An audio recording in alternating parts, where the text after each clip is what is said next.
Hello and welcome to the Sunday night social. Big apologies for being late. I've just literally got back from Liverpool. That was a bit of a trek. It might just be me tonight. Normally, I have a bit of time to sort of cajole people into joining me, but I'm guessing that's not the case tonight. Unfortunately for me, but that's okay. I guess it means I get to hang out with you lot a little bit more, which is always nice.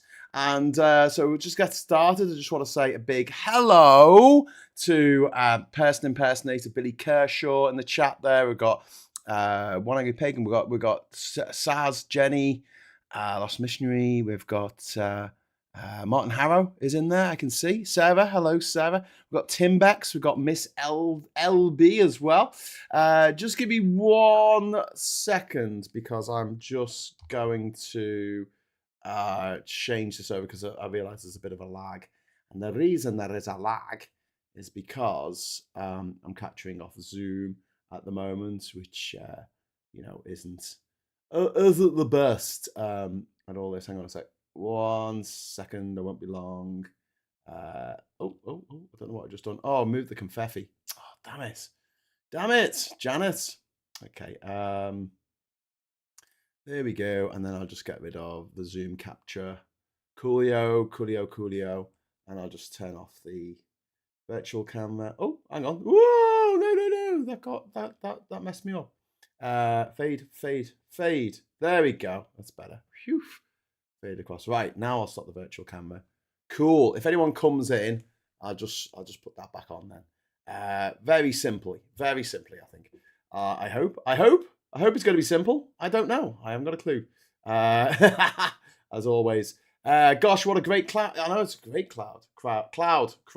Great crowd in tonight. So yeah, I had to get the telly wouldn't work. I was all ready to go at 9 o'clock. Raced in, getting everything sorted, and then I realised that the I hadn't set up the camera, so I was like, oh, hang on. But yes, never mind. But let's have a look, see if we can get anyone to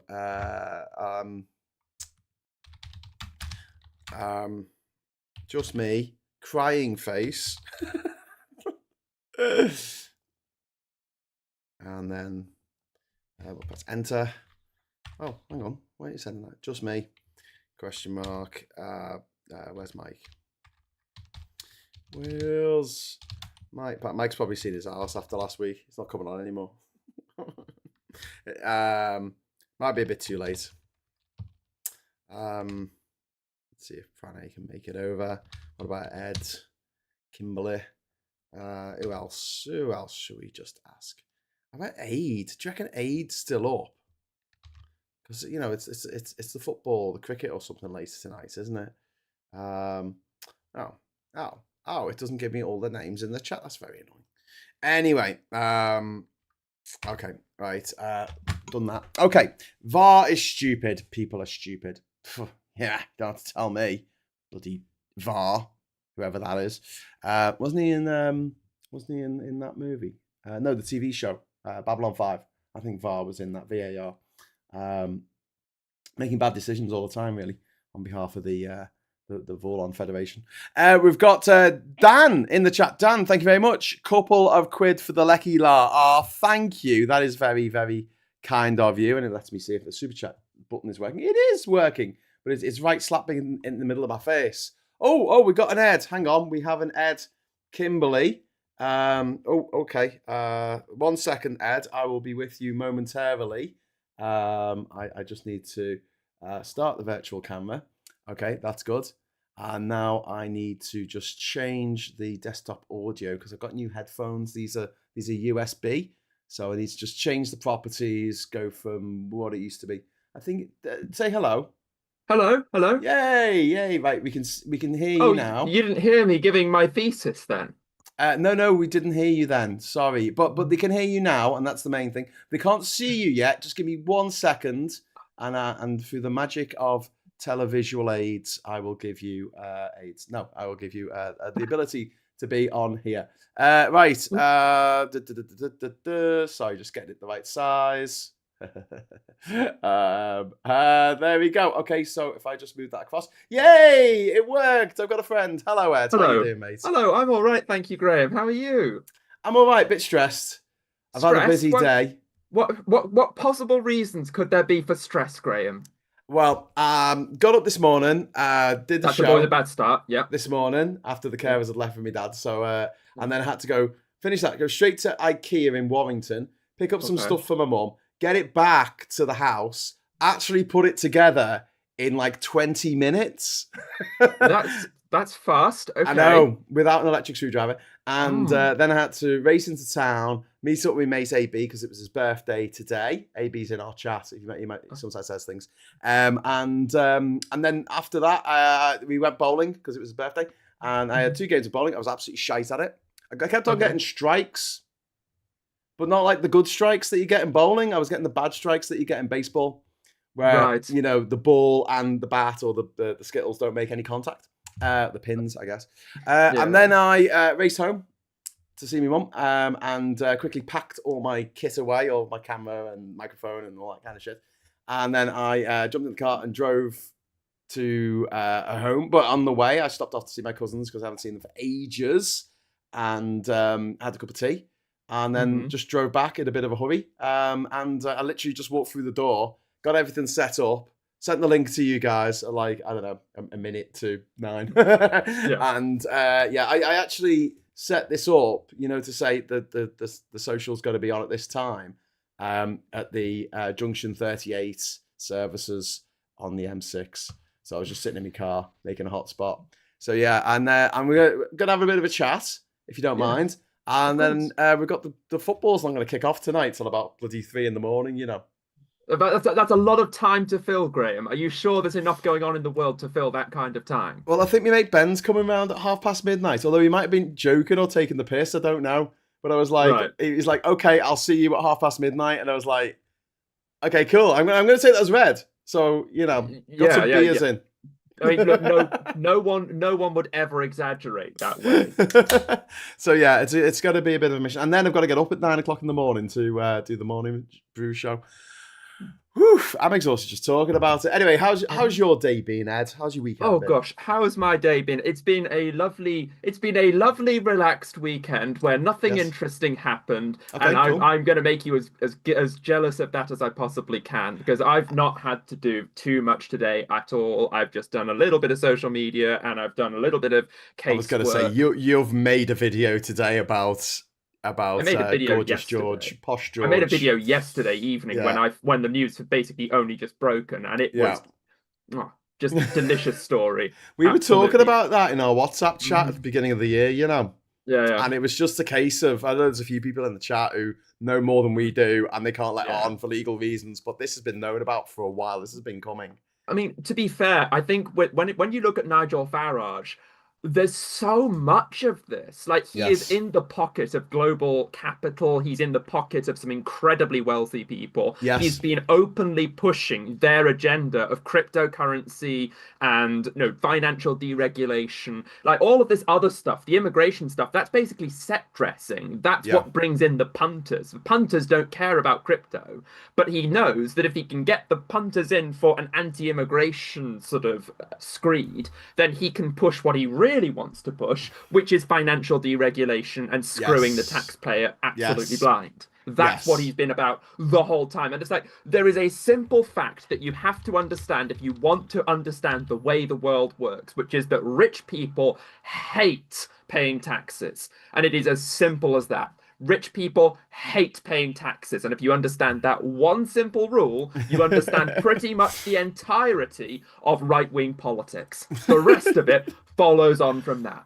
It's very true. It's very true. Listen, I was unfortunately, I don't know why I did this. This is just put some music on, but I decided I was in the car and I was driving to IKEA, and I had like, it takes 20 minutes or something to get to IKEA, and I had the radio on. I was listening to LBC, and it was Ali Mirage.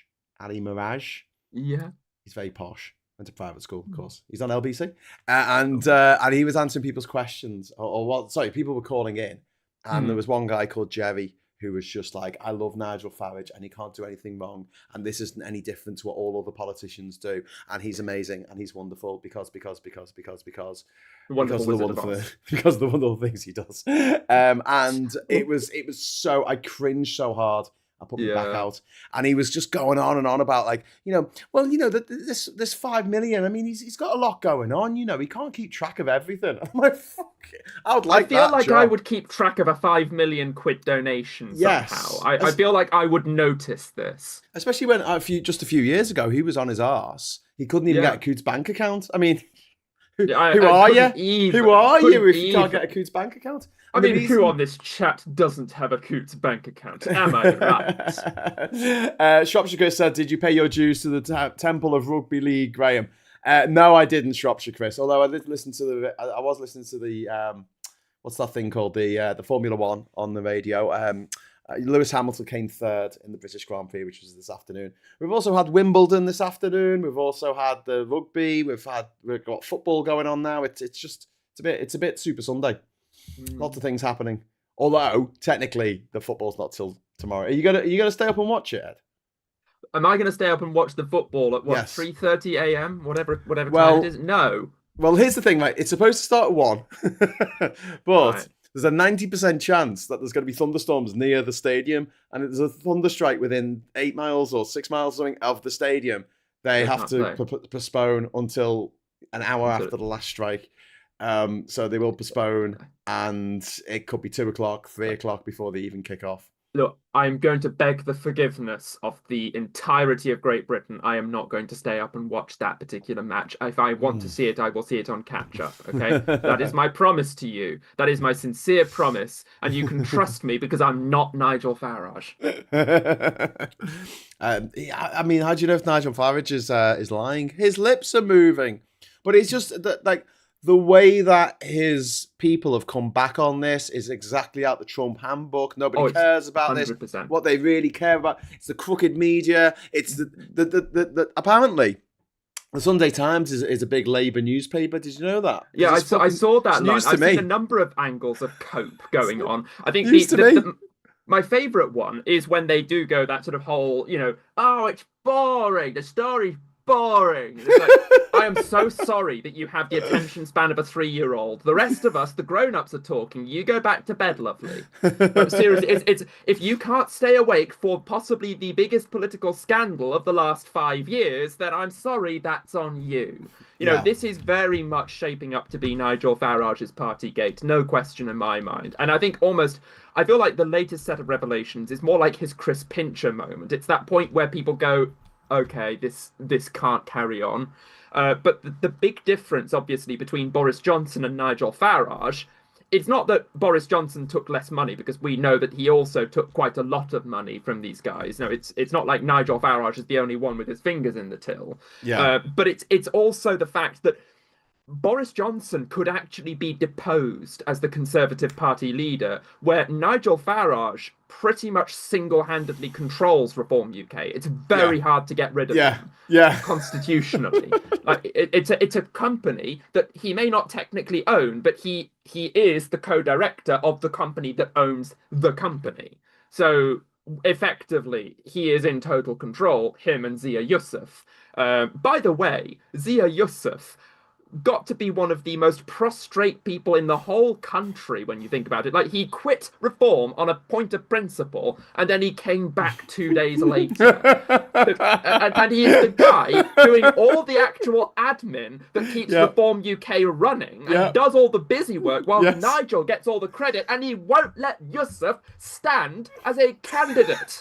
I thought he was going to cry in question time the other day when they were saying, can we make it clear that you've tried to stand and they would let you. Nigel, please, can I have a seat to stand for? I've been a very good... I was like, Zia, they don't like you. They don't care about you. Do you think there might be a reason why they don't like him? Do you think there's a reason why they don't like him? Yes, obviously.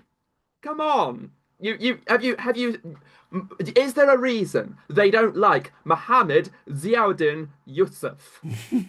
Is there a reason why they wouldn't like that name? Why that wouldn't fit the brand image, Graham? Come on. Yeah. Phil is saying in the chat that Sunday leftist rag talking about the Sunday Times. I wonder which communist owns that particular mainstream media outlet. Yeah, it's the communist known as Rupert Murdoch. Yeah, that reminds me of when Liz Truss went on about these left-wing economists during the mini budget. And it's like, Liz, are these left-wing economists in the room with us now? I think this whole but leftists line is going to become very deprecated very quickly. Because it's like, you can only say that so many times before people just lose the will to live with it. I think this is very much kind of I think there are people who will cope with Nigel Farage being an obvious sort of crook, for want of a better term. You know, there are people who will cope with that, but then there are people who still, hang on to Boris Johnson as being the best prime minister ever, despite everything there's he people did. who think that Donald Trump was brilliant, even after January the 6th. They were like, no, I think he'd go down as the best president ever. And you're like, what did he do? He said he was going to build a wall, never built a wall. He said he was going to repeal Obamacare, didn't repeal Obamacare. What did he do in his first term of office, apart from play golf every weekend, by the looks of things? But this time he's come in just to steal as much money as he can, which is what Farage is trying to do as well. He's trying to make as much money as he can. And of course, in Trump's case, he's also flattened half the White House and turned the reflecting pool into the biggest algal bloom since, since the last one. Yeah. Do you know what's annoying me, though, on the reporting of this, right? I've heard this on the LBC, I've heard this on BBC as well. They've referred to George Cottrell as a convicted fraudster, and he's not. That's slander, that's libelous. He's actually a convicted drug money launderer. That's what he was fucking done for. Not fraud. He was done for attempting to launder money for who he thought were drug dealers. They weren't drug dealers. They were police officers, because George ain't that smart. Now, Graham, I just want to make a quick observation for you here. What is George Cottrell's supposed day job? Being the son of a penthouse or Playboy model. Correct. And what's his side hustle? Being the illegitimate child, perhaps, of no, you're going down the wrong track here. Crypto and gambling. There we go. Crypto and gambling. Now, what is the principal selling point of cryptocurrency for most of the people using it? It's fairly untraceable. It's fairly untraceable, which is why what kind of people like to use cryptocurrency? Pedophiles, drug dealers, nonces, ne'er-do-wells, criminals. And which party Fascists. was the one party to actually accept donations in the form of cryptocurrency until they were stopped? What was the one party who had a leader who had a meeting with the head of the Bank of England to beg them not to make a Bank of England backed stablecoin because it will be detrimental to his mate Harborne's the stablecoin that he has called Tether. And the gambling network that Cottrell was using was called Tether. It's funny that same thing. Oh, is names, that now, names. Tether? I've heard that name before. Now, what was the name of the fella? What was the name of the fella who was involved with Tether? What was the name of the Tether fella? Sagrit Takrit or something. I can't remember. Oh, is that Chakrit Sakunkrit? Yeah, that's the one. He's this guy from Thailand. He's a Thai guy. What was his other name? Like Chakrit Sakunkrit. It's a bit hard to say. What's the other name? He was born of a whore, so I would call him Christopher Horborn. Okay, well, I can't say that, but I can say Christopher Harborne. And... Oh, sorry, I read it wrong. No, understandable. But look, Christopher Harborne. Oh, wait, isn't that the guy who also gave Nigel Farage a pile of money? Yes. Well, what a funny coincidence. Look, honestly, it's a small world, Graham. I mean, there aren't that many. When you think about it, there aren't that many guys dealing in, high-level cryptocurrency. I've got to be fair to Phil in the chat. He's saying, George Cottrell, porn, drugs, and gambling. Now you're making him sound kind of cool. I mean, look, posh but George. He's a posh boy doing posh it. So George he makes it uncool. Such a gangster name. Like, it is such a gangster name. Make a movie about a guy with that posh name. George. He either sounds like a gangster or the White Rabbit from Lewis Carroll's Alice in Wonderland. What's his sugar daddy that calls you daddy? Is that like a sugar spun sister? Sugar. What would you call it? Sugar offspring? Sugar. Oh, I feel like this is just going down to Sugar Alabama at this point, honestly. It is. Like, But this kid is basically his sugar daddy, but in reverse. Like, And apparently he looks after Nigel, like he lights his cigarettes for him.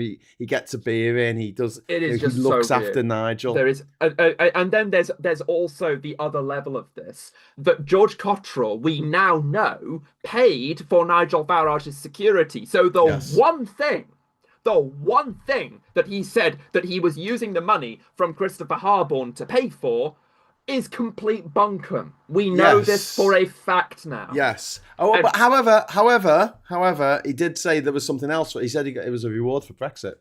So it wasn't one thing. It was two things that kind of contradicted each other. We now know for an absolute cast iron fact that Nigel lied on that point at least. Yes. We know that. No question. There's no debate about that. We know he lied. Yeah. I love the picture that they're using on the BBC is the one where Nigel Farage just got milkshaked. Is that really the one they've gone with? Yeah, because he's right next to George Cottrell.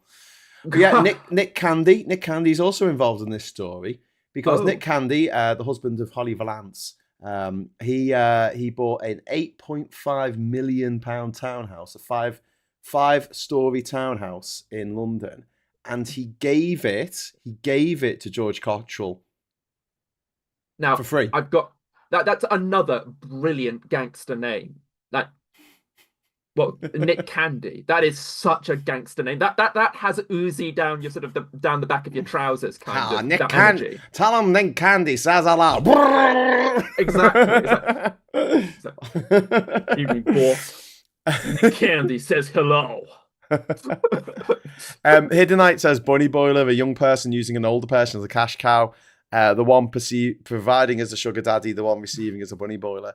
I don't ask how I know that. No, because a bunny boiler makes a reference to Fatal Attraction, where she literally puts his pet rabbit in the dinner. So yeah, I that's more of a stalker. That's more of a stalker situation than this. I think this is what could we use to describe it? I mean, it's a little bit I love you. You pay my rent. You know, the Pet Shop Boys.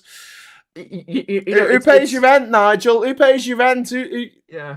Like Nigel's literally living in George's place rent-free is what I'm getting from this. Rent-free in George's head. Yeah, like almost literally. I love you. You pay my rent, says Nigel Farage to this young man. Look, honestly, who's half his age. Get you someone who looks after you and looks at you the way that Posh George does for Nigel. Like, honestly, we should all be so lucky. I mean, that's what they want to go for. Fine, can you get out of politics, please? Can you stop dividing the nation? I mean, Nigel Farage is never going to bring people together. All he's going to do is split us apart.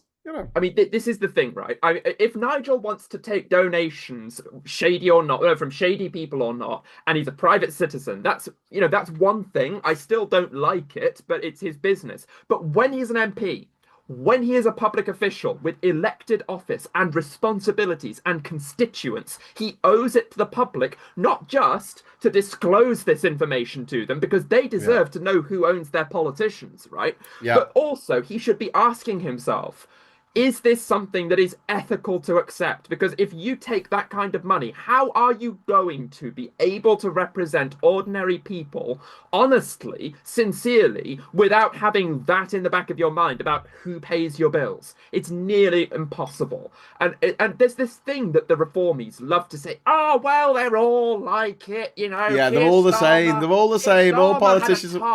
He got a pair of glasses. A tie and a pair of glasses.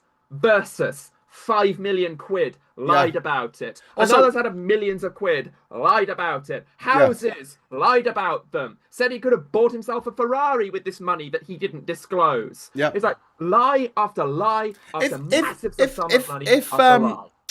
If Keir Starmer got a pair of glasses off Specsavers and then he had negotiated a hostile takeover via the British government over Vision Express, I'll be like, yeah, okay, fair enough. It seems like there's a bit of a quid pro quo in that. We know that Nigel Farage met with the governor of the Bank of England to beg him not to do the stuff that they're going to do with crypto in this country because it wouldn't make as much money for his mate who's a billionaire already. We also know that Nigel will very happily go out there, work the media rounds, make ads shilling for crypto. Yeah. He does that.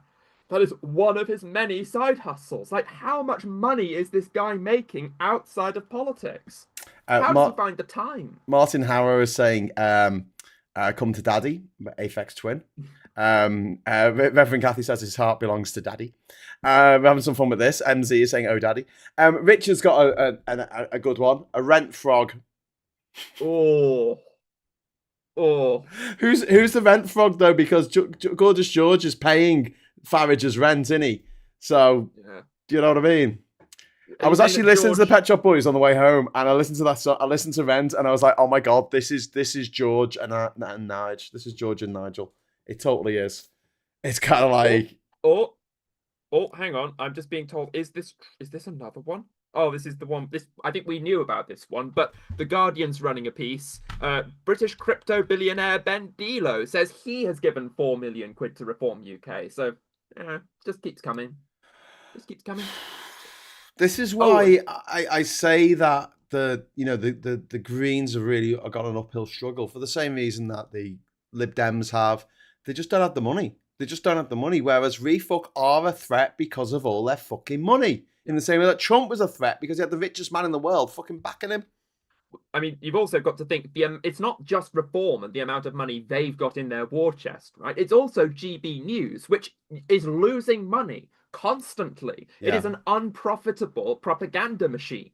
The only reason it keeps going is because it's got millions of pounds of foreign capital pouring into it to keep it going. Now, there's a principle, isn't there, Graham? I'm sure you've heard this one before, and I'm sure the chat will have heard this one. If you're not the one paying, then you're not the customer, you're the product, right? Yeah. GB News is not getting its money from its viewers, so where is it getting its money from? It's getting its money from the dad of the banjo player from Mumford and Sons. It's getting its money from people who are paying, who are the customers paying for them to push propaganda out. Yep. That is their customer base. It's not the people. Yeah. And Shropshire Chris wants to know if he took George up the bar. This is just. He said up the IRA for 80 quid. He'll do that for 80 quid. What the fuck would he do for 5 million? That's a hell of a lot of IRA apology right there. Yeah. That's a hell of a lot. Yeah. And you've got to think, like, the question I think we've now got to ask ourselves is, does Nigel lose his seat over this? Does he end up having to go to a by-election? Can he win that by-election? Does he contest that by-election? And, there are lots of places that Nigel could fall off here. What happens to Reform without Nigel is a very serious question that people should be asking now. Because we've also got to be sober about the fact that the anger, the hostility, the racism, the ignorance, all of the factors that have made Nigel Farage viable in the first place are still there. Yeah. We've got to address that. But do we get maybe a 4 or 5 year reprieve if Nigel is knocked back? Is that something we can hope for? And if we do get that reprieve, will we use it effectively? Because we cannot repeat the mistakes made by Joe Biden and the US Democrats when they had their reprieve and they didn't do enough with it. We can't afford that now. Yeah. No, I genuinely believe that if he leaves, if Nigel Farage leaves, that's the end of it. Because there's no one. What, Zia Yusuf? Is he going to... No. Richard Tice? Richard Tice. He's got all the personality of a dead frog. I mean, why would anyone go, oh yeah, Richard Tice got the right idea? There's a thing which Phil will point out very correctly, which is the thing that sets people like Nigel Farage and Boris Johnson apart is their usual ability to tell lies in a convincing and sort of forthright way, knowing full well they're talking rubbish, but they'll say it with a note of conviction. Where you listen to someone like Robert Kenyon or Richard Tice or Zia Yeah. Yusuf, and they know they're talking rubbish, and when they do, their mouths sort of trip them up because they don't really want to say it. They don't really want to lie. Yeah. Yeah. They We don't just have it in them. we just got a super chat from One Angry Pagan. Thank you very much for the £2 super chat, my friend. He says, right wing really seem to fear Miliband as the Chancellor of the Exchequer. What's your take on that? My take on them putting Ed Miliband in as Chancellor, or No, the whether right wing not whether liking the him. right wing not liking him. I mean, the he, right wing. he ate a bacon butty in a weird way once. I think there are a couple of reasons why the right wing don't like Ed Miliband. I'm going to call the elephant in the room out for what it is. They hate the fact that he's Jewish. That will be a problem for a lot of them. Let's be real about that. Anti-Semitism is a problem that is across the political spectrum. It exists on both the left and the right, but don't forget the right are just as capable of being an anti-Semite. There is also the fact that, Ed Miliband is a very effective Labour politician. He is a progressive, but he's also credible. I mean, I don't know whether he'll be the next Chancellor or not. I can see him being perfectly credible at it. He's certainly done a reasonably good job on energy. And the thing about Ed Miliband is that he's clearly quite committed to transformative change, which, again, right at the top of this conversation, what did I say was the one thing that billionaires don't like? They don't like paying their taxes, and transformative change means they pay their taxes. Their fair share. They don't like paying their fair share. They'll pay the bare They just minimum. don't like paying tax, full stop. Like you could put a 0.00001% tax on literally anything, and the billionaires would hate it. They are like the thing about ultra capitalists and the ultra wealthy is they're almost anarchists. Like they're almost anarchist students. It's just that they hold all the money, and so they count on the idea that if there are no rules and the world goes into purge, they're going to come out they're going to make out like bandits because they've got all the money, they can pay people. As long as the banking system stays together. Well, that's not their problem, is it? Well, that's why one of the reasons why they're all into buying gold, isn't it? Because when it all falls to shit, they'll still have some gold left over. But I think Black Elk of the Sioux Nation, he called gold the useless yellow metal that makes white man go crazy. And it's quite true. It's not many practical uses except being on the outside of a space suit or something. But day to day, it's not that great. It's kind of like it's that disappointing experience that you get when you're a kid and you've started playing Minecraft and you go up the tiers of metals and then you discover that gold is actually crap. Yes, you can't do anything with it. I mean, if you've got pure gold, it's like putty. You can put your thumb in it and leave your thumbprint. It's just a bit. But it doesn't tarnish, and it's quite light. That's why, unlike silver, which tarnishes other stuff, there's all kinds of problems with it. But gold is gold is gold is gold. Anyway, so yeah, everyone looks at tit eating a bacon sarnie, says One Angry Pagan. There you go. Yeah, to be fair, yeah. There's no way to eat a bacon sarnie in a sexy way. It's kind of like a hot dog. Like, in theory, the perfect hot dog, you can sort of eat it very easily, no mess, no fuss. But somehow there is just this rule of life that if you try to eat a hot dog and it's got condiments on it, you will walk away with condiment on your shirt. That will happen. Absolutely. Laws of physics. I mean, a hot dog is one of the worst structural engineering projects on the planet. It is awful. It's set up to fail. Ooh. Another ping from a good friend of mine. Reform actively discussing who will succeed Nigel Farage upon his expected resignation. Discussions prefer a coronation over a leadership contest, but have not reached agreement on a candidate. Speculation mentions Robert Jenrick. He is bring on Jenrick as the leader because everyone hates him. Oh, I just. Do you think he's going to go though? I mean, do you think he's got enough money? Isn't this funny? I'm just thinking there's so much about this story that you could have heard bits of this story and think that you were listening to a story about something that happened last year. Because, Graham, I'm going to tell you the story again. Robert Jenrick is potentially the strongest contender to replace the leader of his current party, but also the one most likely to defect. Am I talking about this year or last year? Do you think he'll go to Restore next? I think he's likely to try and go back to the Tories. That was something that people were talking about a while ago. I think the only reason he hasn't gone back is because the Tories won't have him. Yeah, I mean, even could. they apparently have standards that go a bit better than that. Like their standards might be bottom of the barrel, but at least they are within the barrel. Yeah, yeah. So hopefully, Nigel Farage will just, you know, sort of disappear back, into the hedge where I swamp in haven't his case. I He haven't got a emerged from. tiny violin, but I have got a big cello. But do you think he might do what he did after the Brexit vote and just hide for a few years and then come back But the thing, I would once say everyone's forgotten about all that? yes, but how old is Nigel Farage and what state of health is he in? He's about 57 or something, isn't He's he? How about old is he? 61, I think. 61. Yeah, 61. Now, the thing is this, Nigel Farage is not exactly a picture of clean living. If you're going to 62. give him He's if you're going to 62. give him 5 to 10 years for him to launder his reputation, clean himself up. I mean, for one thing, I don't think that there is any amount of soap that could wash this stain away. I Yeah, think but where he has had his genes spliced with that of a frog, so I'm pretty sure that he could grow a limb back, like look, that guy who was maybe he's one of those half creatures that you gecko. can, chop an arm off and it'll grow back. Maybe Yeah, that's in the true, X Files.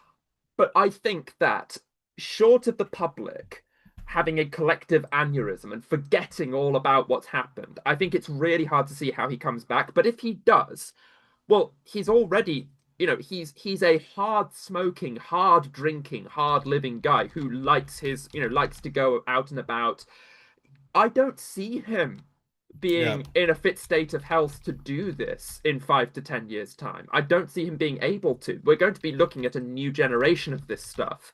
Whether that's I would be looking at someone more the age and the complexion of Matt GPT. That's the kind of guy I'd be looking at. But then yeah, he's kind of a busted flush himself already.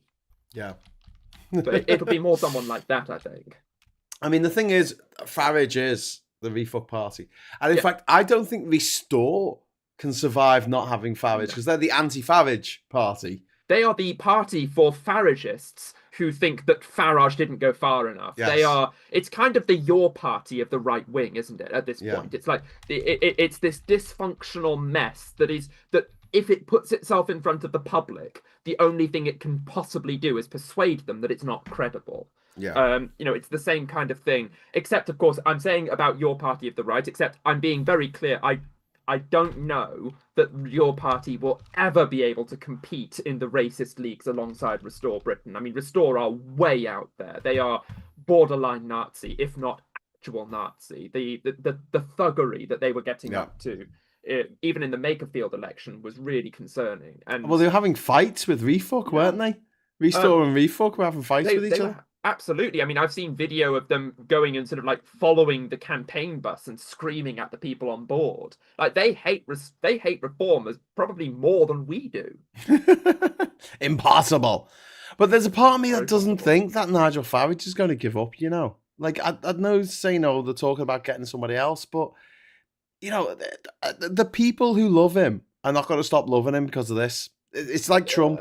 No, there's nothing Trump can do to shake these people off. They're just absolute. I would Go up counterpoint the that. firstborn. I'm going to counter that point.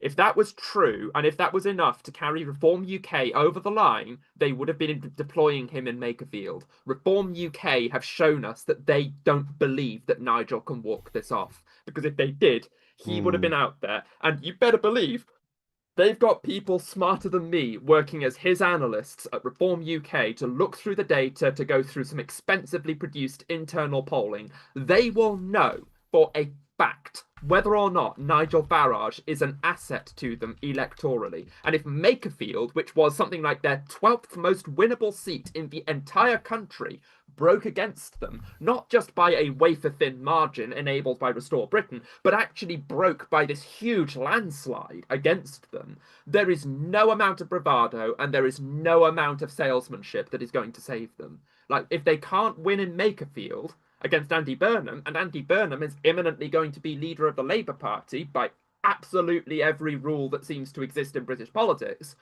where do they go from here? They haven't got an answer. Yeah. And, It's kind of crazy. I'm not, I want to be clear, I'm not someone who, I think I've had the optimism my blind optimism kind of beaten out of me by successive election results. I watched my colleagues get clobbered across the country in successive local elections, and it hurt. So I'm not saying this as bullishly as I am because I'm given to excessive optimism at this point, and that's Yeah. not quite it. But I'm just looking at this and I'm thinking, I don't see how you walk this off. I can't see how you do it. I think this is it. Yeah. Well, I It's bloody hope so. Yeah. I think it's a funny thing. I mean, Reform, to go back on a point we were making a minute ago, they almost find themselves in the mirror image situation that Labour have been in very lately. Like, what was Labour's problem? Leader has gone from being an asset to being a problem in terms of public Well, perception. and also the comms are shite. The comms were crap. But then, what's Nigel's problem? He's gone from being popular to being a drag, and his comms have gone from being world class to being crap. Because now he's got to hide from the press, and every time he does an interview, he goes and he shouts at the interviewer. No, he gets so shirty. But then Yes. Trump does that. Trump does that when he's asked a question he doesn't like. Oh, you're a bad reporter from an evil newspaper organisation that's terrible and failing, and I hate you. Attila D6, thank you very much for the £5 super chat. It's very good. Nigel Farage has been grifting since he was a tadpole. Very good. Can I steal that, Attila? Can I put that on my Facebook? Did you copyright that? I hope not. Attila, you've got about 10 seconds to copyright that before Graham types quick, it into copyright Facebook. it. I'm typing it into Facebook as we speak.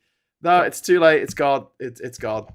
It's there you Attila, go. you Sorry. missed your window. You missed your window, my friend. You snooze, you lose. You lose. Sorry, Attila. Do you know what? I'll put a comment on it with copyright. Where's this? I don't know where the copyright key is on the keyboard. I just put C in brackets.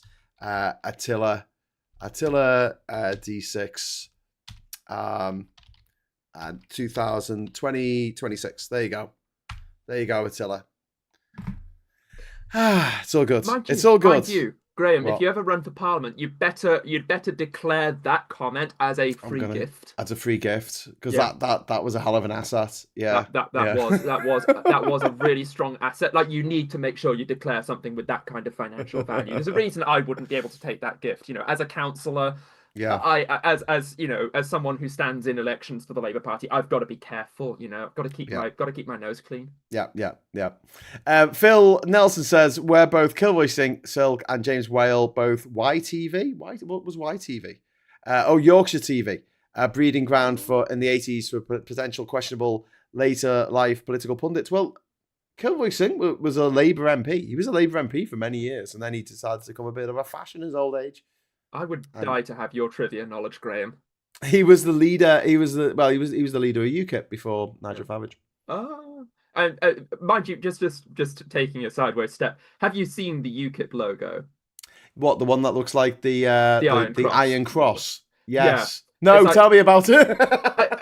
I just love the fact that the minute Nigel Farage isn't in control, his supporters, and his acolytes turn into obvious card-carrying fascists. And it's like, this is the whole reason Reform is structured the way it is, because Nigel knows that he's the only intelligent fascist in this country. He knows that, which means he can't allow them the free rein to do stuff.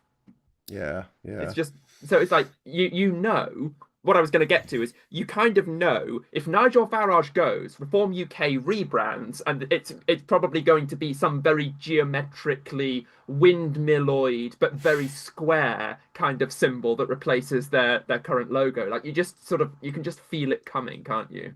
Yeah. So I mean, I'm hoping this is the end of it. I'm hoping this is going to be Farage out of the political game. And do you know what? If he goes like in the next week or so, just before Andy Burnham comes in as leader, it's going to change the entire political geography. It is going to change so much, and we're going to be here in 6 months' time. Hopefully, there's going to be nothing to talk about. Except what Trump is doing over the water. Like, hey guys, when we inevitably run out of interesting political things to talk about, that's not going to happen, by the way. But when we run out of useful things to talk about on this podcast, are we going to go full time into Doctor Who, into scarves, into hats, into travel vlogging? Hitchhiker's Guide to the Galaxy. Yeah, into Hitchhiker's Guide. Like, which direction? I'm just going to sit here and read the Hitchhiker's Guide to the Galaxy books out loud. Graham, I would love to be part of that podcast. Bring me on for that. You can play Zaphod Beetlebox. Oh, can I be Marvin though? Can I be Marvin? Oh yeah, you can be. No. Sorry, you can't. Phil's already bagsied that one. Oh no! Oh, that's the best character. I'm at the bottom. I just love the idea of Marvin having this very strong Yorkshire accent. Oh, Marvin should be a Yorkshireman. He should be a Yorkshireman. He absolutely should. He is spiritually a Yorkshireman. And I say that as someone from Yorkshire in the chat. Please don't at me. I love Yorkshire. Thank you. Alan says, I hope Farage goes, but goes to prison. That would be fantastic, because he should go to prison for bribery. He was the owner of a political party. He was the chair of a political party. You can say he was the honorary chair, but he owned it. He owned the party, and he was given $5 million by a crypto billionaire. And then he had a meeting subsequently once he was an MP, with the governor of the Bank of England to talk to him about crypto. Quid pro quo. I'm sorry, Graham. there's no grey area here. Graham, I must correct you. It wasn't a quid pro quo. It was a 5 million quid pro quo. Absolutely, yes. And that's important that we remember to say that. The other thing I will also point out is Nigel Farage was all, I'm not going to be an MP. That sounds boring. Oh, what's this? I've had 5 million quid from my friend Christopher Harborne. Suddenly I wish to be an MP. Yes. No connection. Tim Beck says, surely we can have a night on Blake 7. Do you know what I'd love to do, Tim Becks? I'd love to do something like Mystery Science Theatre 3000 on YouTube, where we watch an old TV show or we watch an old movie and we take the piss out of it as we're watching it, with you lot in the chat taking the piss out of it as well. Graham, there's another thing which we could do, which all the sort of like the hip podcasty people do right now. You know what it is? They do social deduction games. They do things like Blood on the Clock Tower. Like I could see the group of us doing something like that. Yeah, that'd be cool. That'd be cool. I like doing stuff like that. Futum Stuck says QED, not quid pro quo. No, it is. QED means as it is demonstrated. Quod erat demonstradum. No, this is quid pro quo for one thing, another thing.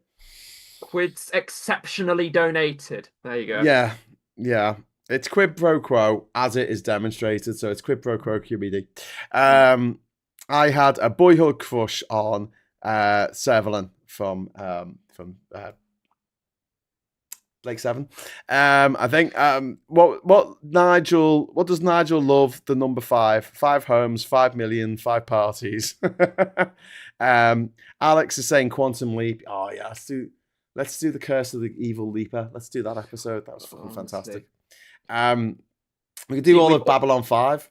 Just do Babylon it every 5. Night. Bring me in for that. Yeah. Every night for like a month or so. We just watch Babylon. Oh, it'd be more than a month, wouldn't it? I mean, look, you've got to have that story arc with Earth turning into this fascist regime and having to be liberated. I mean, it's so topical. And how it falls. Yeah.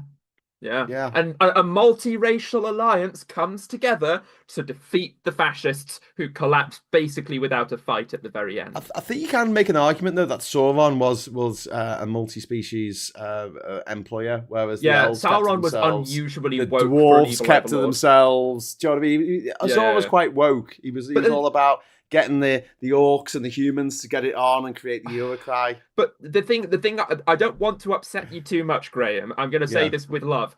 I am scared by how many horror and fantasy authors turn out to be horrifically right wing.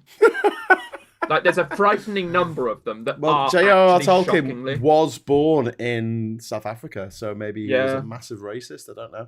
But he didn't seem to be, and there's a lot of letters that he wrote, and there was quite a famous letter he wrote about the treatment of Jews in Nazi Germany, and he did not. I feel like J.R.R. Tolkien is one of those guys who was brought up in that kind of imperial sort of mindset and lifestyle, but I think he was probably intelligent enough of a Yeah. person to no to reason his way through to empathy anyway. But I mean that doesn't mean to say, I mean, he's not a Rudyard Kipling where he's all like British Empire, love it, going to embody it furiously. I Yeah. think with J.R.R. Tolkien, it's more sort of this is my background. What can I say? But then Yeah. also the way that people are being treated maybe isn't quite cool. You know, a slight difference. But I do think there is something to be said for the fact that, as you say, weirdly, Sauron's armies are far more diverse than, say, Hobbiton. Yeah. Yeah. Yeah. Yeah. I do find it funny that J.R.R. Tolkien was just having none of it for like one of his busy mates was C.S. Lewis, and he fucking hated Lion the Witch and the Wardrobe. He thought it was shite. He hated it when people said about Lord of the Rings being like a an allegory about Second World War. He's like, no, it's fucking not. What the fuck? He thought allegories were like lazy writing. And when they wanted to make movies of his books, he had this huge barneys with everyone saying, no, I don't want anyone to make a movie of this because it'll be shit. And to be fair, if the Beatles had been allowed to make their version of Lord of the Rings that they wanted to do, it would have been shit. It would have been so shit. I feel like, I mean, sort of classic BBC, classic sort of shaky set stuff, and really bad movies made in the 50s and the 60s. Yeah. They do still have this sort of cheesy charm to them, like it's good kind of charm. And I think we've all been denied nostalgia for a really bad Lord of the Rings movie. Well, there's a Ralph Bakshi animation from 1977, which wasn't too bad, but it finished halfway through. They never got to make the sequel that was supposed to finish it off. But you know what? I think back to sort of the old the Twilight Zone the TV shows from the late 50s, early 60s, and they were like the production wasn't that bad. I mean, and even like I don't know, Star Trek, it wasn't that bad. But then we have this idea that Doctor Who was like really low production values. And that's because we see clips of Doctor Who from like the 80s when they just cut the budget to nothing. Yeah. And they were literally putting people in cardboard suits and stuff. But I mean, for the technology they had at the time, it looked all right. I've got to say though, like one of the things I think is really interesting, again, I've mentioned backrooms before and things like that, but there's also this found footage genre that exists on YouTube. I feel like each generation recreates its low budget horror that weirdly works, and it works on the basis that you don't need it to be high quality, high production value. You need it to be a really good, interesting concept and story, and you need characters that you can relate with on some level. Tim Beck Sackville Baggins says, I do have a proper Hobbit surname. Well, you do.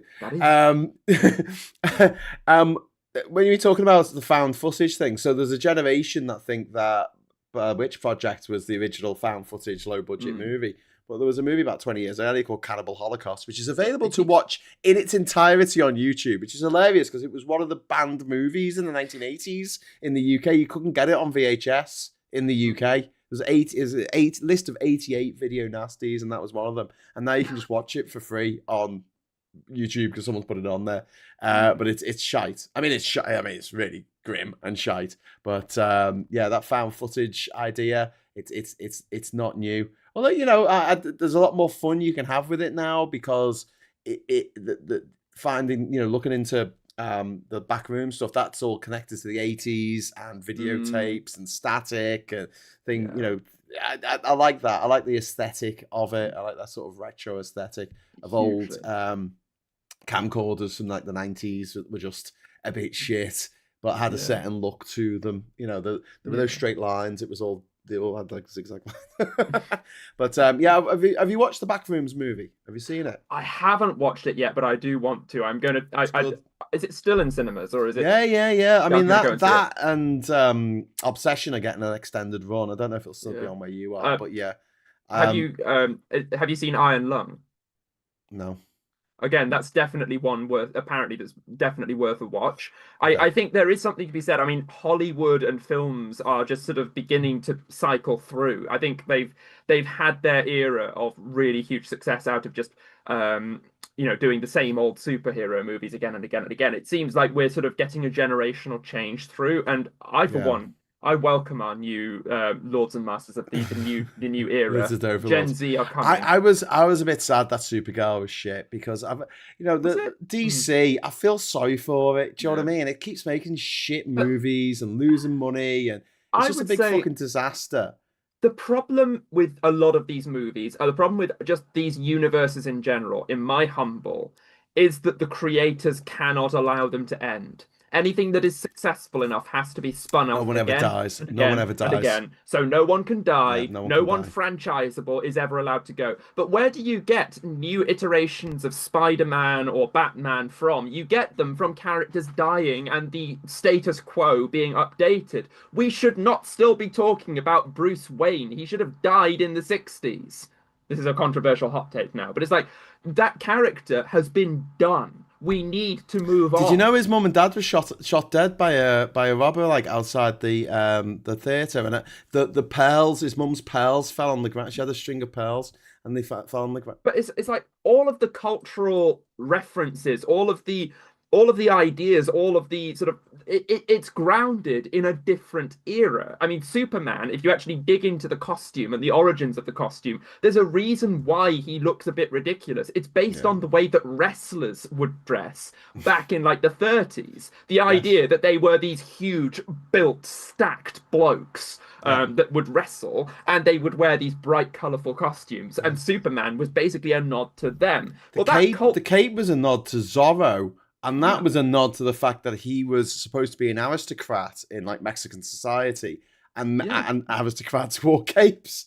It wasn't anything to do with flying, but No. helpful if you're drawing a picture of someone and you want to show that they're flying through the air, and you got a cape billowing behind them. I think there's a lot of that, and I also think that in terms of like cultural resonance right now, and correct me stop me if I'm going way too nerdy and way too deep into the philosophy of this one, but personally, I think a lot of us don't necessarily want to feel right now like we're going to be rescued by some big strong superhero. I think we want to actually have a chance to solve our own problems. Do you know what? That is the big thing. Like, there was a lot of problems with Star Wars Episode 8, right? Mm, And I won't argue about that. But that last one, in Episode 9, it mm. was set up for go and listen. We can't rely on these, prophecies and the Yeah. Force and the Jedi's and the Sith. We've all got to come together and fight off this fucking, this empire. And Yeah. and in a way, I think that Andor was what that should have been. That Yeah. moment where people go, hang on, we don't need Jedi's. We don't need, Yeah. space wizards from beyond the stars to help us with Yes. this shit. We Let can it go and go. we can rise up as democratic citizens, or Yes. sovereign citizens. That's It's something it's else. like let the thing move on. Let the status quo change. Let things evolve. Things can die off and change, or we Yeah. can reinvent them. But we don't need to. The whole she's Palpatine's granddaughter. It's like no. Now you've just turned the And now story into.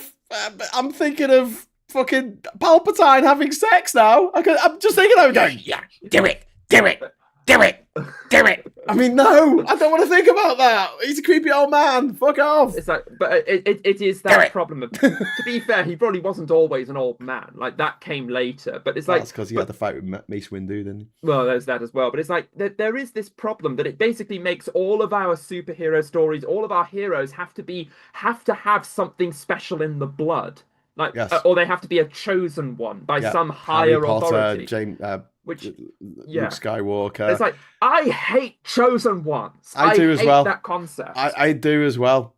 And, one of the things I liked about, I watched the Stephen King movie recently. I won't give away, because I suppose I'll be giving away what it is. But basically, you're made to think that one person is going to be the hero at the end of it, and it's not. Sorry, spoilers for anyone watching any kind of Stephen King films anytime soon. But I like that. I got a spoiler for Stephen King films. Sometimes people die. Yes. Here's a spoiler for Stephen King film. He can't finish any his books. Like, it started off with a great idea, and then he's like, I don't know what to do with this. Spoilers also for Game of Thrones. The ending of that one. Yeah. Yeah, that wasn't good, was it? Yeah. That was a bit... But it's like, but endings are kind of integral to a good story. Like a story has to have an end Well, the point, so problem you with can. Game of Thrones was he hadn't the guy who They wrote it hadn't finished hadn't it, and he's finished not it. going to. The problem with stuff like Lost is they had a team of writers who just came up with a bunch of mysteries, and they Yeah, weren't made, they weren't forced to come up with solutions to them all. So at each season, another bunch of writers will come on board, and they'll try and solve the problems that someone else had created.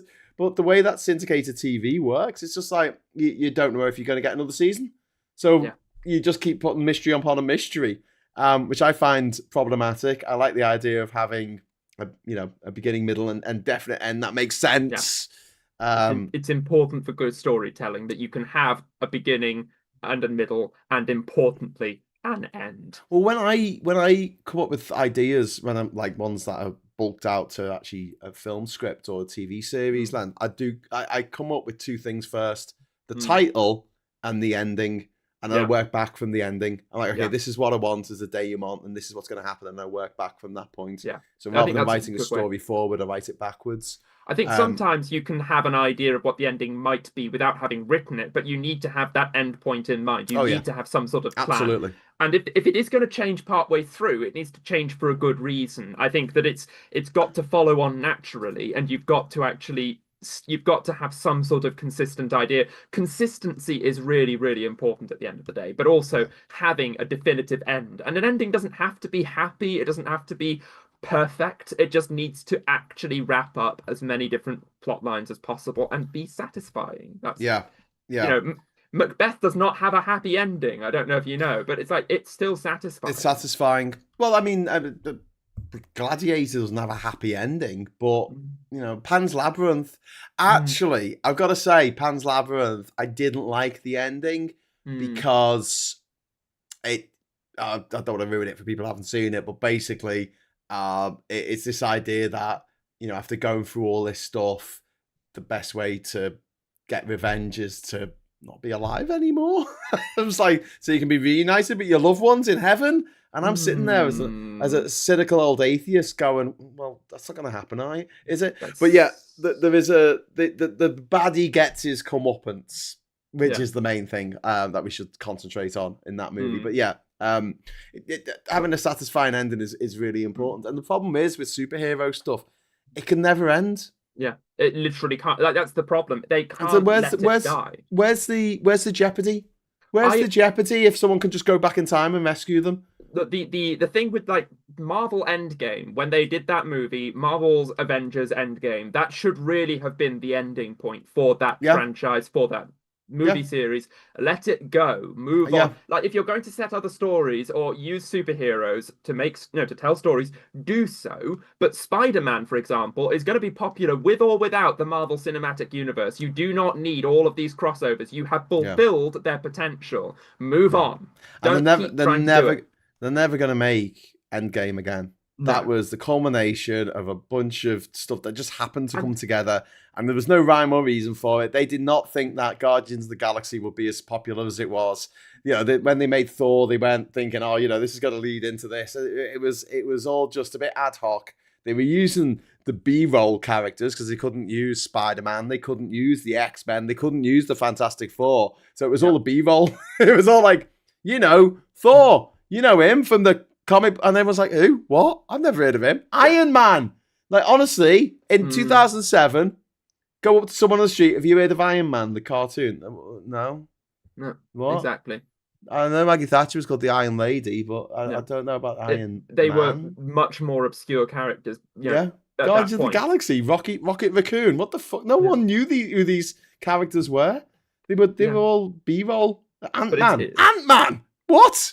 and What the I think fuck this is is another this? thing which goes wrong with a lot of superhero stories is again it's that chosen one problem. It's the idea we need some big, important, highly chosen, special person to save us. And I really miss the idea of so I think one of the things I like about a lot of these analog horror stories or just horror in general is very often you get these touching moments of heroism and sacrifice from completely ordinary people who Yeah. are doing something heroic, but they're also suffering for it. And, that's much more true to life, I think, in many, many ways than than someone riding in to rescue the day. And I get it, a power fantasy is a power fantasy. We all want a bit of a power fantasy. Sometimes we just want something basic and accessible. But also sometimes we want a bit of validation to say, hey, it's okay if you're not a superhero. You don't need to be. Yeah, yeah. Um, I like it when a hero isn't necessarily the strongest or the best character. Do you know what I really like? The Lego movie. The Lego movie, because Emmett is just a typical Lego He's man. just a guy. He's just a guy. He's just Who a comes guy. up with shit ideas that somehow work for some reason. But Yeah, I like that because I find that a lot more relatable than someone who can fly or, has... And they actually managed to make it work. One of the things they made work in the Lego movie is they have a female co-lead who is cooler than the protagonist, and it works. And they basically discovered that, hey, you can have all of this space for a capable female protagonist if the male protagonist isn't a superhero. It works. It worked. Yeah. And I loved that in the Lego movie. But I'm just saying, if I ever write a screenplay or a movie script or a book or anything, and it's set in a fictional world where there is a chosen one, spoilers ahead of time, I am going to kill them horribly. I like that idea. I like that idea with like the prophecy. I mean, if anyone wants, I don't want to do any spoilers, but for those who haven't read the Dune books, but Dune Messiah, the next book to be adapted, so it's going to be Dune 3. Denis Villeneuve's new film comes out in December this year. Yeah, that is a lot to do with this whole. You really shouldn't put someone on the pedestal and say, "Oh, they were chosen. We've been waiting 1,000 years, 20,000 years for this person to come, and now they're here. Aren't they perfect?" It's like. What if they aren't perfect? What if they're a bit of a dick? Do you ever think about that? Do you ever worry about that? and it's like there's also something in having a little bit more discussion in fantasy. So here's another sort of like really wild hot take. We've gone so far off politics, guys. Who cares? It's a Sunday night social. We can talk about whatever the fuck we want. Okay. It's all good. So in that case, I reckon if you're building your fictional universe and you're building gods and demons and things like that, they should all be awful. And you should not have gods that you want to be associated with. They should all be scary. Like, why would these eldritch, super powerful beings give a damn about the world that they have dominance over? Why would they? They'll be far more interested in squabbling with each other, mess with them, or catch their attention at your peril. Yeah. Like, there's something a lot that again, that somehow feels more real to life for a lot of us, because I think most of us will discover that the attention of very powerful people is bad news. I like the idea of having lots of gods, and then one of them comes on and goes, "What are you doing today?" And this god has created like a person, and it's like, "What do you create? What is this thing you've created?" I'm going to call it a human, and I'm telling it it's got to worship me 5 times a day. And he's sitting there in his house, and this human is having to get down on his knees. His mates are coming around with a beer, and they're just like, "What the fuck have you got there?" "Oh, I've made this thing to worship me and tell me how great I am and wonderful." It's made to be like, "You fucking knobhead, you total weirdo." That is bizarre. You're a sadistic, twisted, messed up guy, dude. You gave them appendices. Do you know what those do? Don't you know what those do? Yeah, he also created little worms that live in the lakes and rivers in southern Africa that burrow into your eye and make you go blind. It's like and mosquitoes. What are you doing today, God? I'm designing a flying hypodermic needle. Why? Why? For the purposes of this, we've gone slightly into religion, and I was talking about fantasy. But I was going to say, it's like you could almost see these other fellow gods sitting down as like, he's designed these people, these humans, and then it's like, actually, I'm kind of into this. You've created torture. Yeah, and then they'd all be into it because that's. And they each get a planet to do fucked up things on, run experiments. They're just like, I don't know, a bunch of weirdo nerds. Mind you, that's kind of the Fallout universe, isn't it? Like they all basically get each one of the vaults. Each one gets a vault experiment with a weird shit going on inside. Yeah. Footham Struck says that's why Homer was such a genius. His gods are fallible and vain, and they're neither omnipotent or omniscient. That's true. And I can get that. I can get on board with that because he made he didn't invent the gods, so the Greeks or the Romans or the Egyptians, but they were more like superhumans. They were more like what we would call a superhero. So they were they were jealous and angry and stupid and made bad mistakes, and then felt bad about things, and then got all angry about stuff and fucked stuff up. And they're like supercharged humans essentially, which makes more sense than someone who loves us. Because I mean, look at the place. What? We couldn't have a fight between gods as they wouldn't actually appear. Sounds like Silo, not Fallout, Ed. Oh well, I don't. No spoilers for Silo season 3, which has just started. Okay. But Fallout, no, Fallout. Each vault has got a different. Silo and Fallout have got a bit of overlap. Yeah, and Fallout came first. Just saying. It was a bit like the Hunger Games. There was a movie called Battle Royale, a South Korean movie. Was it Japanese? Yeah. I don't know. Yeah, I think it might have been South Korean. I mean, there's a lot of South Korean pop culture that then just becomes mainstream everywhere else, but they file off the serial numbers, and it's like, no, we made this one in America, guys. we originated this concept. But like, no, you didn't. Yeah, Battle Royale, but that's nothing new. There have been stories, especially for young people. It's Japanese. Battle Royale's Japanese. And then it was Squid Game, and it's like, yes, and it's like, I'm Mr. Beast, and I just invented an entire game which is kind of completely different from Squid Game, legally distinct, and also played like it's a good thing. It's like, the most nightmarish thing in one of those moments that made me go, oh, was walking into the corner shop in my ward. And seeing these Mr. Beast feastable stuff on the shelves and just thinking, we have failed as a society if this can be stocked on these shelves here. This is failure. Anyone notice that Mr. Beast always smiles like this? Yeah. It's like he's missing his top lip. He does this weird thing with his top lip. Hey. Anyway, he went to private school, Is it possible to make it in this life? You see all these very, very rich people, and they all had very, very rich mummies and daddies. I think there is something in the fact that it is much easier to become wealthy if you are wealthy, and the social mobility that we were all promised growing up has been very much shut down at the moment, and we've got a lot of work to do to make it happen again. Yeah.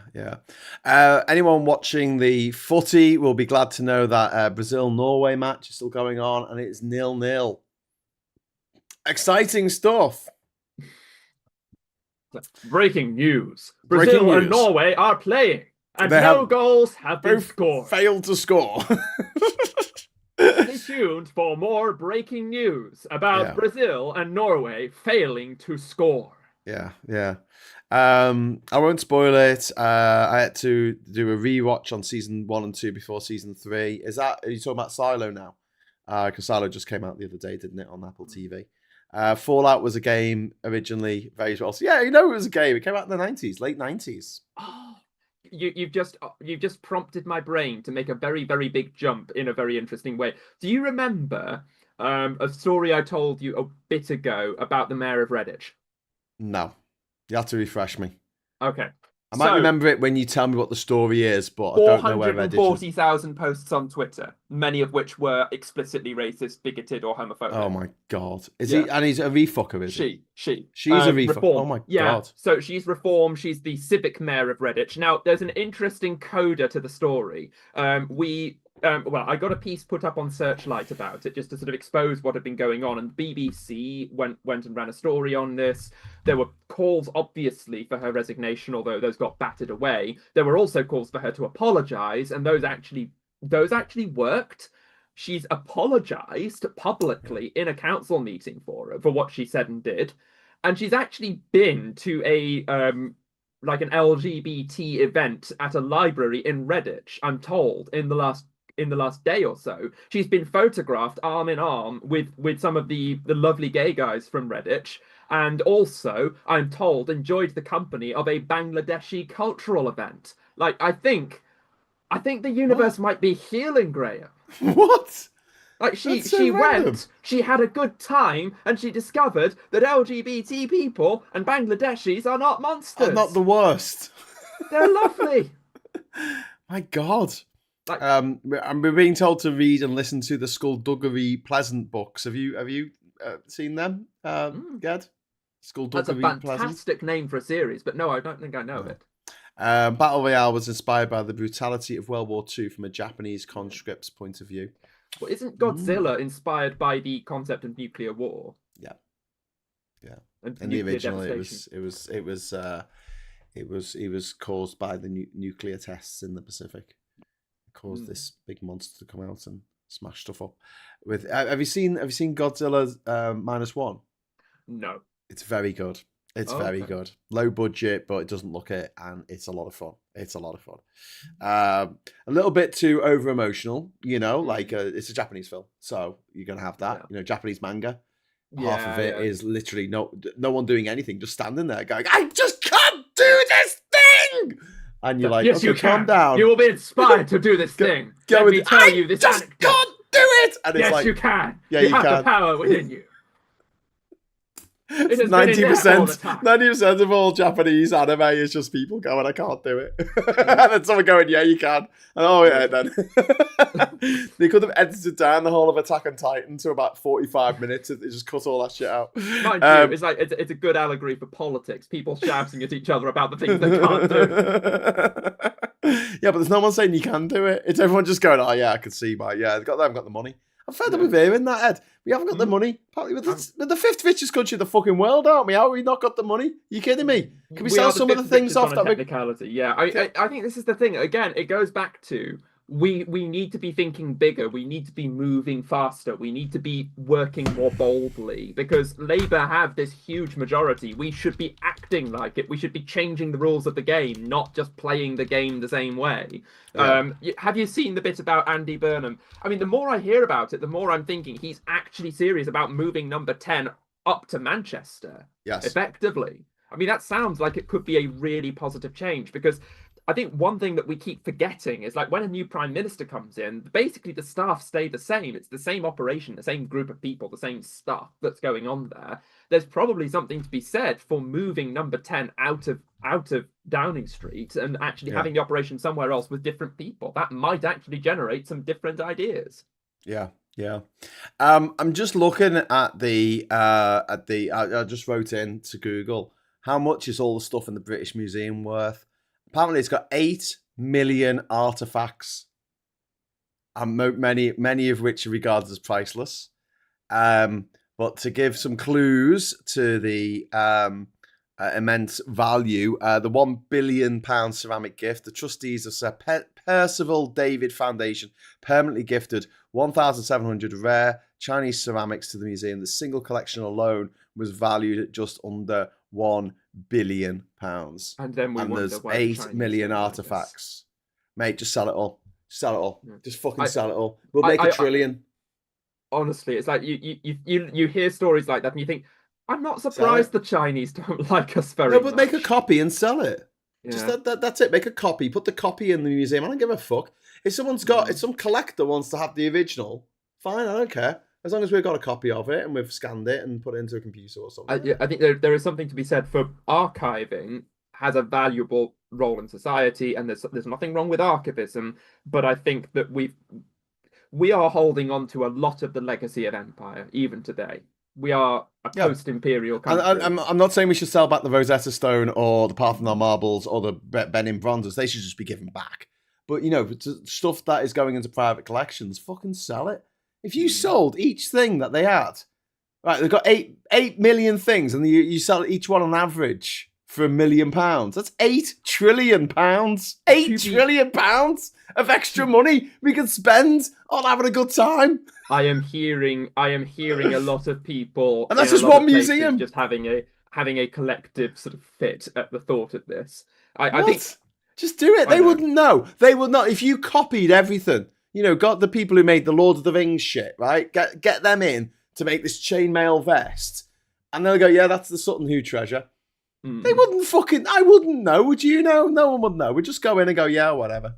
Well, there are some I'll really assume fun that's real. stories on since we're going on a new tangent. There are some really fantastic stories about people creating fake fossils and things like that. There's a museum somewhere, and I suspect you probably would be able to name the place. I can't.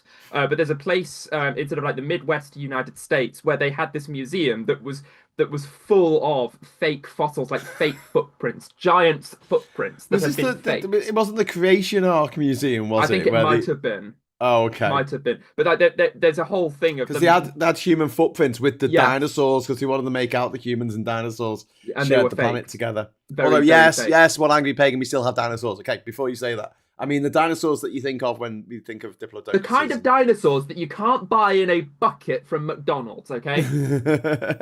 um, uh, Phil says National Museum has an Aztec obsidian mirror said to have been used by practitioners of the dark arts to stare into the afterlife and speak to spirits. So what Well, other now items I do we have? understand Boris Johnson. Well, there you go. There you go. But yeah, just Now sell I, it all. Just fucking sell it. You I got just all this money. This For just gives me just an image for like a really bad movie, Graham, like a pitch. Like I want to pitch you. Dominic Cummings is this yeah. guy who is a dark magic kind of practitioner, and he goes to this obsidian mirror and he performs unspeakable rites in front of it, and then Boris Johnson sort of congeals in front of him with this sort of messed up hair that sort of formed out of like I'm just imagining. It's a very silly mental image, but that's what I'm picturing right now when you say dark magic and that sort of obsidian mirror in the British Museum of all places. There was a movie, wasn't there, called Obscura or something? It had Karen Gillan in it. Oculus. It was called Oculus, and it was about a haunted mirror that made people go mad. So that's a good concept. Let's do something like that, but it's Tory politicians and they're driven mad by the mirror. How Honestly, many of the 8 the million mirror things they're driven mad by the mirror? Newspaper. Newspaper. So basically, there's around 80,000 objects on display in the British Museum. The remaining 99% of the objects are kept tucked away behind closed doors. That is 7.9 million artifacts. Fucking sell them. We need the money. I'm fed up of hearing we don't have the money. We have the money. It's right there. It's in the British Museum. It belongs in the museum. No, it doesn't. Fucking sell it. You know what belongs in a museum, Graham? You know what belongs in a museum? Somebody works there. I don't know. I got these stickers made. I don't know if you'll be able to. I don't know if they're coming into focus. Are they coming into focus? Put them in front of you. Put them in front of you. There we go. It looks like a bin. It looks like a bin. Yeah, it's kind now. of a bin. Okay, so these are stickers that I have had printed really recently. They've got a design. An artist friend of mine made the owl. I can see design. the one. I can see that if you put your finger on it. Yeah. I'm going to do owl that. in a bin. Owl in a bin. Owl. It's an owl in a bin. And it says put it in the bin. And it's basically to promote a litter picking group that we run locally here in Warndon. And we're going to be taking into a school fair to give out to people's kids. And I sort of think, would that be encouraging people to put owls in bins?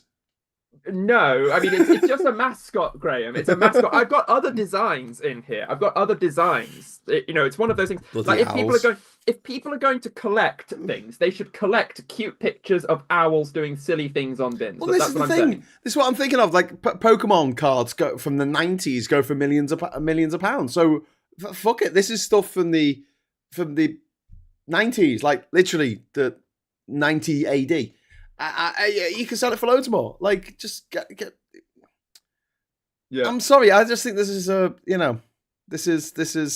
way of making at least £8 trillion for Britain, and it can all go to the government. It can all go to the Exchequer.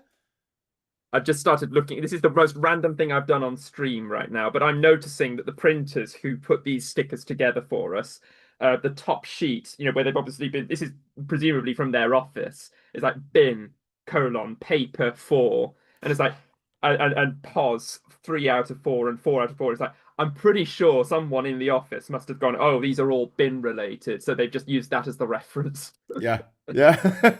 It's just like, it's one of those lovely moments where you can see what must have happened somewhere else. And you think you were thinking along the right lines. Yes, yes. Update. We've got a startling update from the Brazil-Norway game.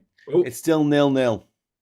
that's breaking news. Brazil and Norway continue not to score. Exciting stuff. Exciting stuff. Anyway, so yeah, and I've got 29 likes on my Nigel Farage has been grifting since he was a tadpole. You should have copyrighted it, my friend. You should have copyrighted 32. it. No, sorry, 32. 32 I've had now, Attila. Thank you so much for that. I've had 32 likes. I'm going to see if my mum liked that one. I don't know. Let me see. No.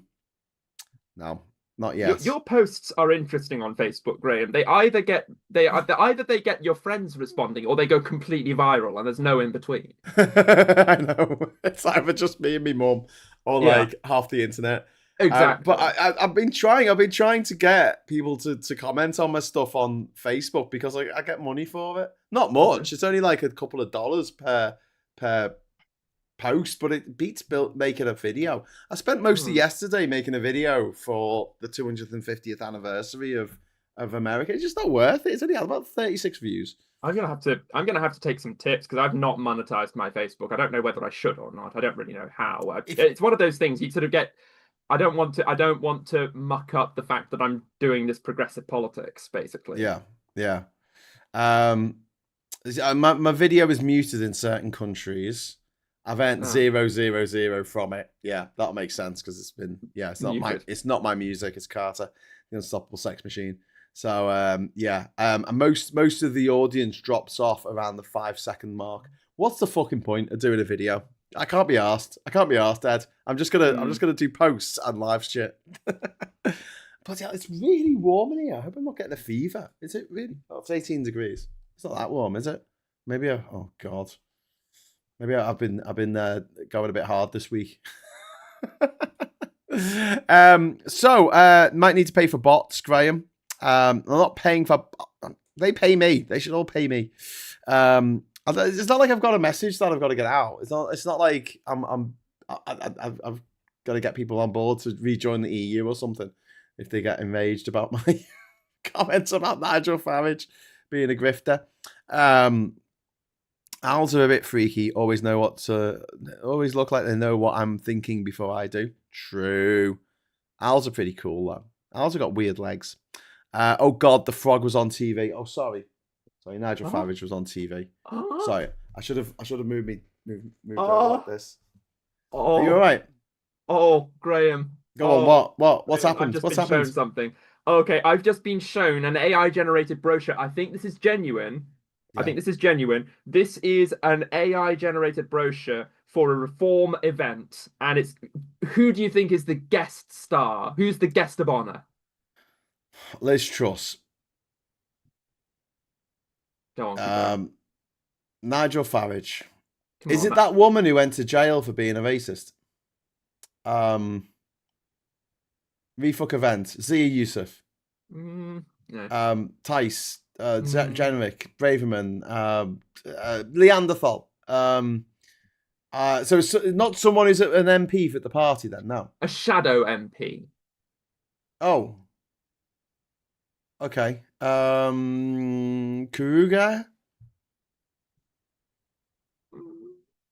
Is he a Tory? No. You're along the wrong lines. Rob Kenyon.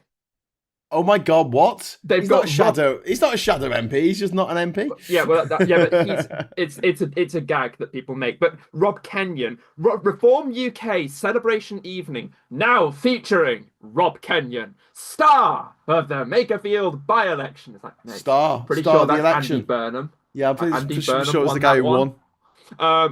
That's taking place at a place called Rogerthorpe Manor on Sunday, the 12th of June. Interesting. The price of the working man's party for a ticket, 42 quid. 42 quid per person. That includes a delicious two-course knife and fork buffet. Uh, they've also got a raffle. They've also got a raffle. Um, Book your place. Admission is by prior booking via the Reform Go app, which sounds like it's going to scrape your data. I was just like, I'm not sure star of the Makerfield by-election is the billing I would have given Rob Kenyon. Star of the Makerfield by-election. I mean, that's kind of like saying that Matt Goodwin is the star of the Gordon and Denton by-election. It's like, was he though? Was he though? Yeah. Elle is saying, I can never tell if a bird is male or female. It's confusing when they both have peckers. Very good. Random fun fact, peregrine falcons are more closely related to pigeons than to eagles. There you go. Elle says, Terry Nutkins came to my school with owls. A young Chris Peckham was with him. I remember Chris Peckham and Terry Nutkins from the Really Wild Show in the 1980s. Way before your time, Ed. You young whippersnapper. But, I don't feel that young. There was then afterwards. Chris Peckham was on an ITV show, an ITV wildlife show, and he I always remember there was the incident at the 1990 or 1991 Brit Awards with Philip Schofield was presenting, and the two guys from Carter the Unstoppable Sex Machine came running on the stage and beat up Philip Schofield. This happened. And then a few days later, Chris Packham was wearing a Carter t-shirt on the kids show, and the competition question was, "I want you to tell me why Carter were the best band at the Brit Awards this year." So I was like, "Oh, is that why you left the BBC? Is it, Chris?" But there you go. Peckham, a great name for bird fancier. Yeah, I like that. Terry Nutkins was an apprentice to Gavin Maxwell. Who's Gavin Maxwell? Is that like a Sith thing? A master and an apprentice. Your apprentice is Terry Nutkins.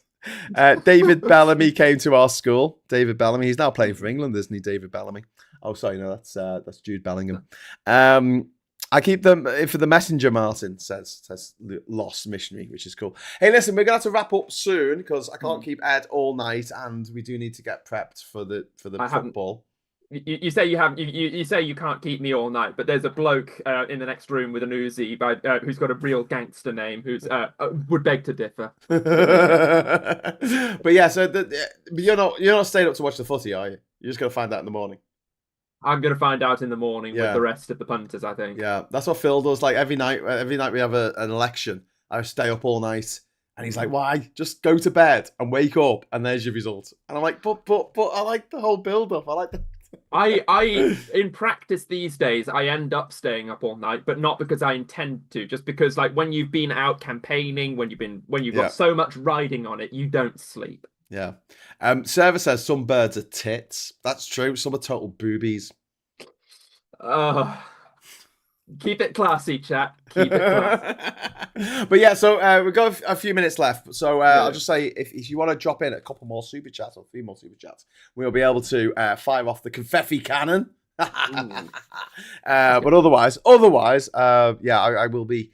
I've got to have some dinner. I just came home. I've not had a chance to. You've not eaten. I've not eaten. Not done anything. I made myself a coffee, and I grabbed myself a beer from the fridge. So I'm having beer and coffee, which is a bit of a weird mixture, but there you go. Yeah, I was going to say. Never stopped me so far. But yeah, so I'm quite excited about the Odyssey coming out later this week. I'm also quite excited about Farage possibly resigning. I'm honestly more excited about the second one than the first, if I'm going to be brutally honest. That second one sounds like it could be really, really good news. It would be lovely to put some of this nightmare to bed. I mean, again, just to be totally clear, I don't think that Farage going would be the end of the far right in British politics. That is still there. That is out of its bottle now. We're going to have to do a lot of work to put it back in. Yeah. But Farage has done more than any other individual person in the whole of British politics to mainstream what I would describe as fascist and even Nazi ideology. He has Yeah. gone out of his way very intelligently, very shrewdly to do that. I don't think there's anyone else as capable as him at doing this. So it would buy us some valuable time. And I think it's really important for those of us on the progressive side of politics to use that time constructively to make people's lives better and to take away some of the fuel that the far right is burning to actually grow the way it is.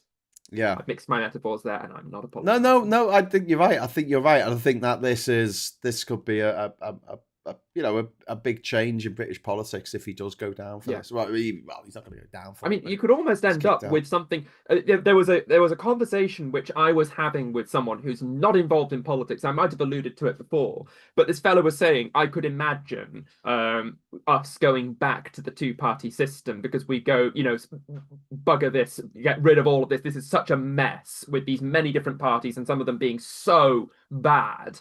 Maybe we just go back to the devil like I can see the reasoning for that. Like I think if reform goes belly up, I think then eyes turn to the Tories to see if they can fight back in a meaningful way, because if they don't, the British right becomes an ungovernable mess. Well, I think part of this is the Tory, because it's the Tory press. I mean, it's the Times reporting this. It's not. It wasn't revealed by the Guardian. No. And I think that the Tories are just like, we're sick of this guy. He is just a tit, and he's making us all look bad. And he's not a Tory. He'll never be a Tory. So he can fuck off, because they really, really hate him. A lot of the Tories, they really dislike him. So yeah, that's what I'm hoping anyway. But we'll have to see.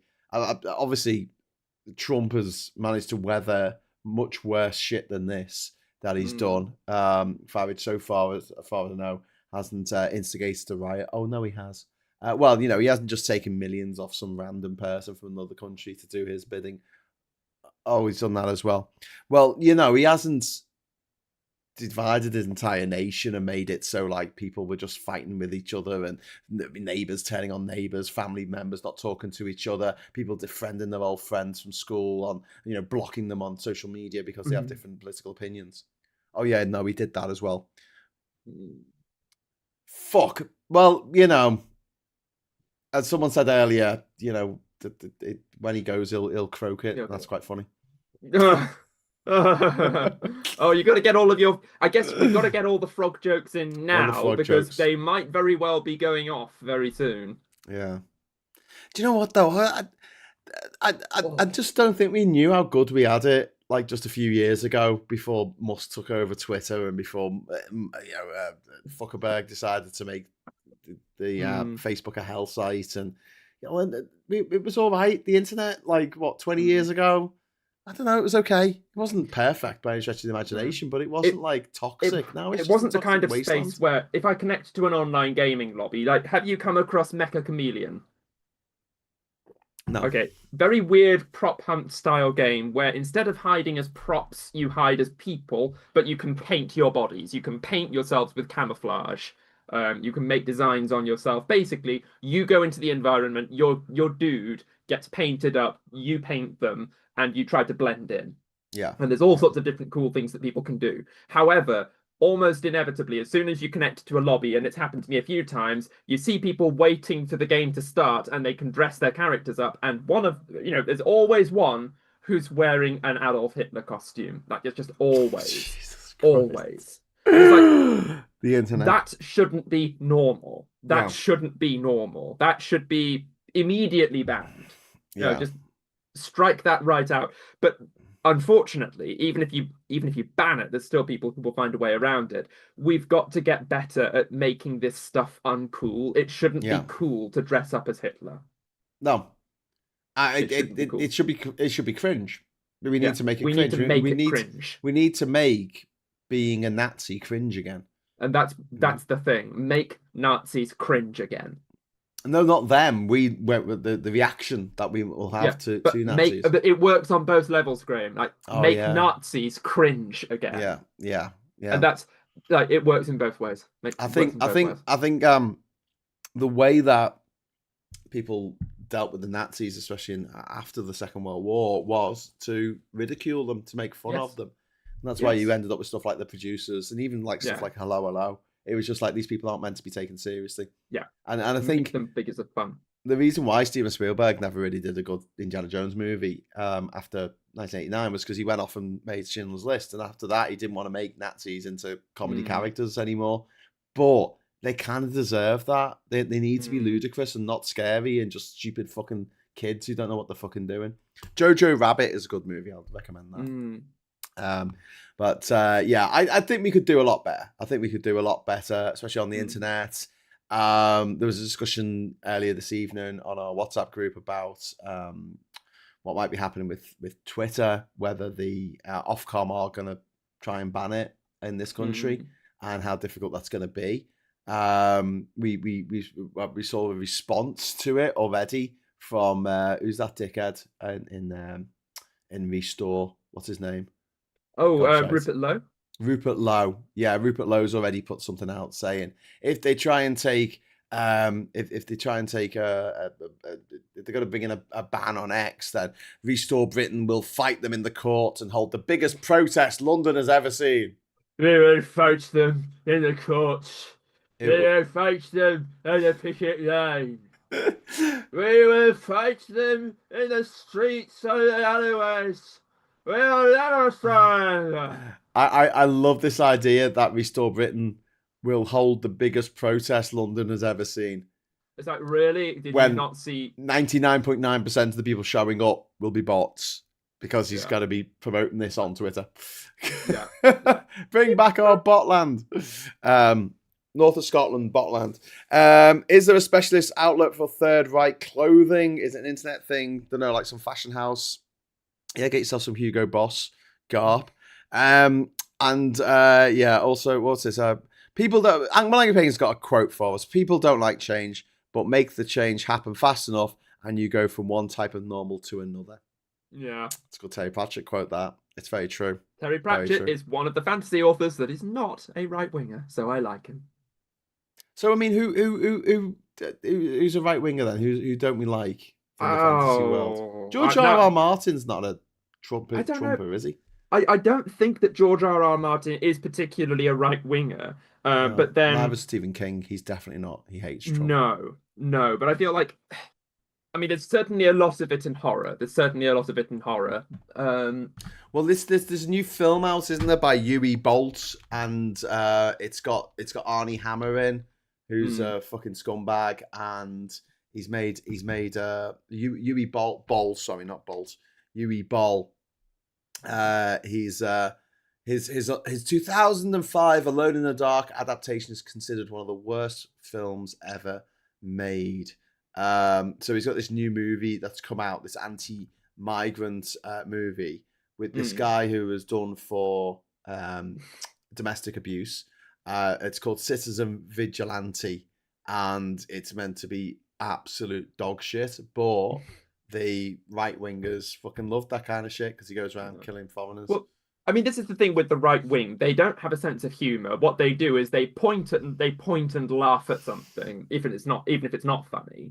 And the other thing they just don't have is a sense of, I don't know, a sense of empathy to understand other people. That seems to be missing from a lot of them. It's just very sort of, my dad's bigger than your dad, and that kind of need to prove yourself bigger and stronger than the next guy, that competitive mindset, is funny to make fun of, but it doesn't make for a good foundation for jokes.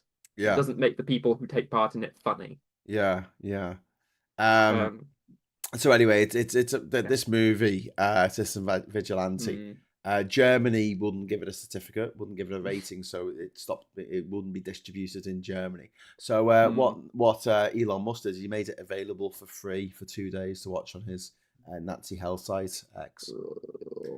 And it's basically the plot is someone going around just killing foreigners. You know what would be a fun way to do this? Like, change the rating system and call and make the worst movies, call them maximum cringe. Yeah. Like, rated maximum cringe, not for general consumption. Yeah. Like, that would put it right up. That would put them right off. Yeah. And then like the good movies, the ones that are a bit explicit but are also really good, you call them something else. Like, maybe you call them hot shit or something. I don't know, but you designate the difference, like maximum cringe. that Elon Musk movie.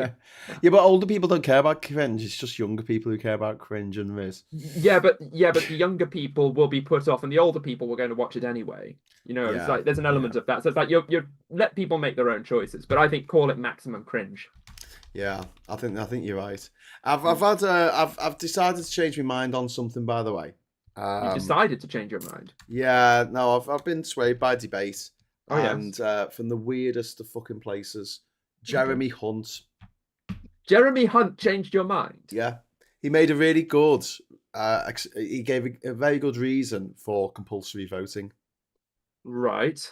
So I was always kind of against compulsory voting because I thought, well, Mm. the Nazis still get in. Yeah. No, the right wing, the Tories, they're called the Liberal Party in Australia. Australia has compulsory voting. The right wing still get in. But the point that was made was because we don't have compulsory voting and the only people who vote are pensioners, every successive British government is always chasing the pensioner votes. Because they know they don't have to go after the young vote because they're not going to vote. And that's a very good point, Jeremy Hunt. Never thought I'd say that out loud at my face, but there you go. So yeah, I'm all for compulsory voting now. Change your mind. I have to say that there is some rationale to that. I think there is definitely a rationale to that. I think if you've got the vote, you should be using it.